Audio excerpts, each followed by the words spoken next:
Peace, love, and light, everyone. Thank you so much for coming back. I am Vee-Ivy, and this is the Voice of Wellness. Thank you again. Today, I really want to talk about a topic that I feel quite passionate about, really passionate about. It's about shadow work. The title is called Shadow Work. There's a theme all over YouTube. You might see so many videos speaking, content creators speaking on shadow work and what it is and what it means and what you do and what you go through when you're going through these shadow moments. But I just wanted to come on here and give my take on what I believe what shadow work is. First of all, what is the shadow self? What is the shadow self? The shadow self is the part of you, in my opinion, from my perspective and from my own personal experience. The shadow part of yourself is the part of you really don't really want to touch on. You don't want to go there. You don't want to connect with. It's the part of you that you've put to bed. It comes from a traumatic place. It might come from a series of events that's occurred in your life, whether that be in your adult life or in your childhood life growing up, experiences that you've had with partners or family members or even friends that have made a stain on your emotional state, and then you've kind of suppressed that emotion and you've put it to bed, and you never want to take yourself there and go and explore why it's there, how it got there, and just to it's like saying it's like another way of saying opening the closet or opening a can of worms. These sayings that people have, like opening a can of worms. So you never want to open your can of worms. So doing the shadow work is opening the can of worms. It's going to that deep, dark place in yourself that you put to bed, that you suppressed. And now you are, you have noticed that this part of you, this emotional part of you that you have suppressed, is now showing up in your life, but showing up in ways that are not healthy for you, showing up in ways that it's not benefiting your relationships in life, it's not benefiting your working environments, it's not benefiting your family situation. It's showing up in these areas of your life, and you now are at a point where you want to dive in and delve and start dealing with your issues, basically. So doing the shadow work is taking yourself, going into an introspective state, going inside, looking in your mind, looking in your heart space, your emotional space, and exploring these symptoms, these behaviors that you are showing up that are quite negative, and exploring them. You might have more than one, exploring where they came from, why you didn't deal with it at the time or after the period that you went through, the situations you went through, showing understanding why it's showing up now at this moment in time in your life now, getting to understand why it's showing up as an issue now. Because 9 times out of 10, in my own opinion, the reason that these shadow parts of yourself show up at the times that they show up is because you are actually ready. You are actually ready to start dealing with them one by one. So one might show up now at this stage in your life now, but the universe and your higher self is saying to yourself that you are ready to look into this. You are ready to dive in and open your can of worms and start, exploring and healing. That's the key word here, healing that part of yourself that you never wanted to explore before, but now you're ready. So that's shadow work. That's what the shadow part of yourself is. And then what work do you do? How do you get on with shadow work? How do you start dealing and healing yourself with these issues? Some people will say you need to meditate, you need to do all of these things, you need to do it for this week, that month, this year. It may I would say, in my own opinion, everyone is an individual, and everyone are at different stages and levels of evolution, of growth.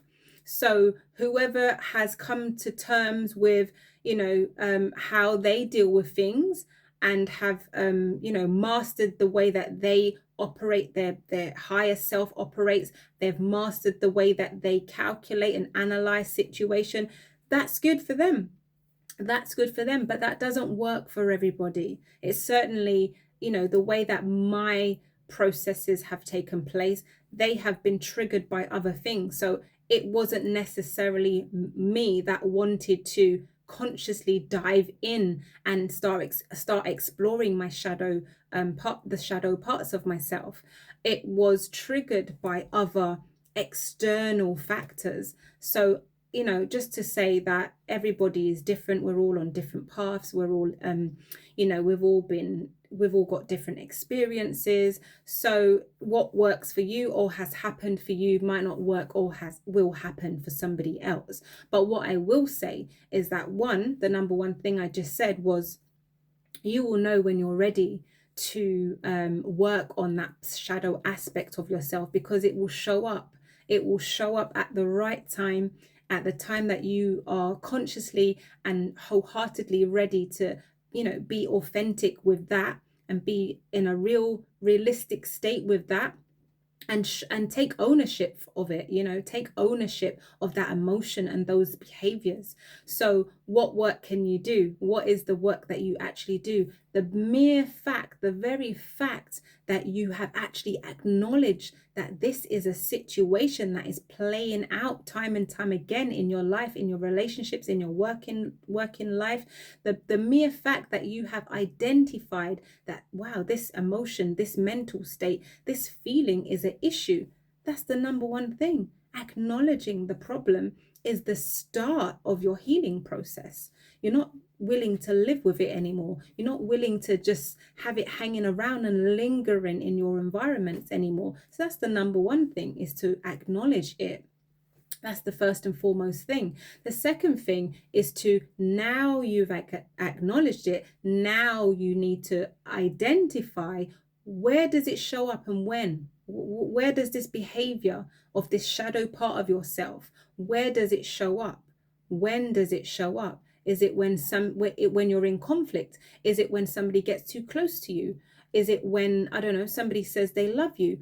Is it triggered? Does that behavior come out of you as a result of something happening at a particular time? So take notes. I like to journal. I journal in my life. So, you might want to do it on your phone. You might want to have a notepad and do it physically and write notes, but start learning to identify, when does this behavior show up? Why, when and how does it show up? What behaviors am I portraying onto others when it does show up? Okay, so that's the main two things to do. Everybody seems to, overcomplicate what healing really means. There is deeper work that you can do, because sometimes, you've acknowledged you have an issue, you now have identified when it shows up and why it's showing up so consistently. You've done number one and number two, but now that the issue is still there, it's still lingering around. You haven't done anything or don't know what to do to actually change that. So there's other things you can do to heal that part of yourself. Another issue, not an issue, another another tool that you can use to eliminate this issue and to heal the problem is to, sometimes we need to talk to people. If our trauma or our emotion or our issues are to do with an event or a situation that involved another person, sometimes we need to actually face that person, if you can, by all means. If you can't, then don't do that. Face that person and have a talk about how you feel or how you felt at the time that the situation occurred. And if it's somebody that you most definitely can't approach and you certainly don't want to approach, do it on paper, write it down, do it on paper as if you was talking to that person, and say everything you want to say to them on paper. What do you do with that paper? You can either throw it in, bury it. You can bury that paper in some soil. You can burn it, burn the paper, or bury it in some soil, obviously somewhere where, somebody won't find it. Or you can sort of tear it up and throw it in the bin. However, I don't want you to now think, oh, what was the point in writing it all down then? It was so you can release it. It was so you can get it out of you and get it out in a comfortable, trustworthy space and a place in your mind where you can now, face it, where you are actually facing that shadow part of yourself. So writing it down is a way of releasing it from you. So the third thing that you could do to begin or, continue on your healing journey is releasing these emotions from you in a constructive, in a trusting environment, and in a a structured way. There may be times that you will need to, I don't know, see a counselor, see someone, a professional, if you feel that there are deeper emotions that you are struggling to go and delve into on your own. So you may need a coach, a life coach, or you may need a counselor, or somebody along those lines. So obviously somebody who's experienced, somebody who you can trust with your emotions and your feelings and your private information. So I just wanted to keep this video short and sweet. What is shadow work?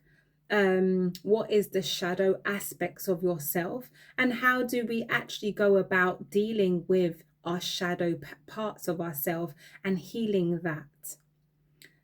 I have kept this really brief and really short. I will come back on this video. I will come back and do a part 2 to this video at some point.